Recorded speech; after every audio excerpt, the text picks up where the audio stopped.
if a doctor is concerned that a patient either has diabetes or is at risk from diabetes, they might suggest an A1C test to be performed. And what I want to do in this video is, one, just explore what A1C even means, and also how that actually relates to diabetes, or the main side effect of diabetes, which is having high blood sugar or hyperglycemia. So to do that, let's think about red blood cells. And I know what you're thinking, what does this have to do with diabetes? And we'll get there in a little bit. So red blood cells are the main oxygen carriers in our blood.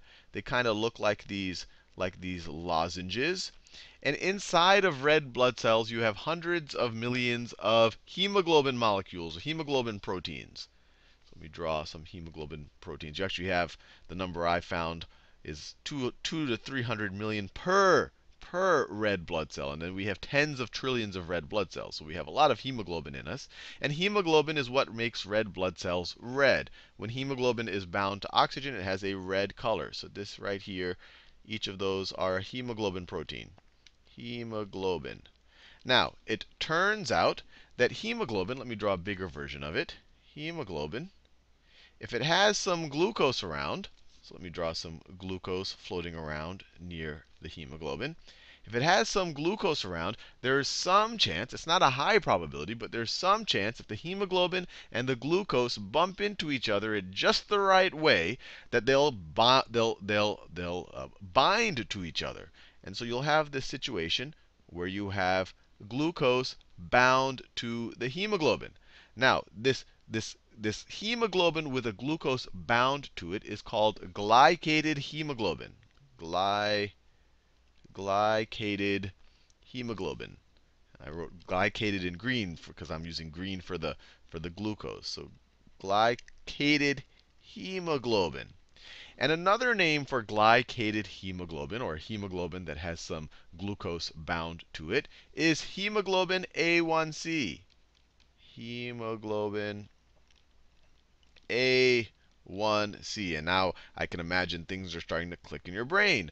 When you are measuring your A1C levels, that's a test of the percentage of your hemoglobin that is hemoglobin A1C. So you take a blood test, they're measuring relative to the total amount of hemoglobin there. What percentage of that is hemoglobin A1C. And a normal range of that, so if you just have normal blood sugar over a reasonable amount of time, you're going to have a hemoglobin A1C level in kind of the 4 to 6% range. And people are still kind of trying to tighten up these ranges. And it doesn't completely correlate tightly with blood sugar. Well, it does correlate, but there's still people with the same blood sugar can still have fairly different A1C levels. But 4 to 6% is considered normal. And if you have higher than 7 or 8%, so greater than 7 to 8%, so if you had like an A1C level of 9 or 10%, that's high. That's high. And so you can imagine this is kind of a proxy for how much glucose you have in your bloodstream. Because the more glucose that you have in your bloodstream, the higher the probability that that glucose is going to react with the actual hemoglobin. So that you're going to have a higher percentage of hemoglobin A1C.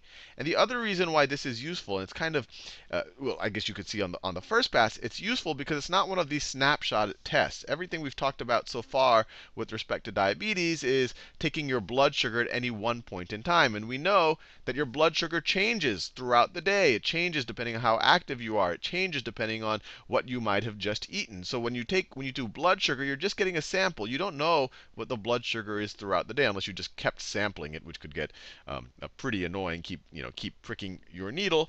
With A1C, this starts to become a measure of how much glucose you have in your blood over a longer period of time. And in general, it's kind of used as a measure for the last few months, because the red blood cells and the hemoglobin in them, they have a lifespan of about 120 days.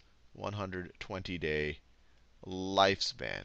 Now, that obviously doesn't mean that all of your hemoglobin gets produced on one day and then all dies 120 days later. You have some red blood cells and hemoglobin that might be a few seconds old, and then you have some that might be approaching 120 days old. So on average, they're going to be about 60 days old or about 2 months old. So when you're measuring this percentage, you're definitely not getting the percentage of anything older than 120 days, and on average, you're seeing things that are from about 2 months old. So the higher this percentage, this is saying, wow, things, my average hemoglobin molecule in my body is only maybe 60 days old at this point, and already 7 to 8% of them have already been glycated, which is an indicator that I probably have more blood sugar than a normal person. In a normal situation, only 4 to 6% of my hemoglobin would get glycated. So hopefully that explains what A1C is.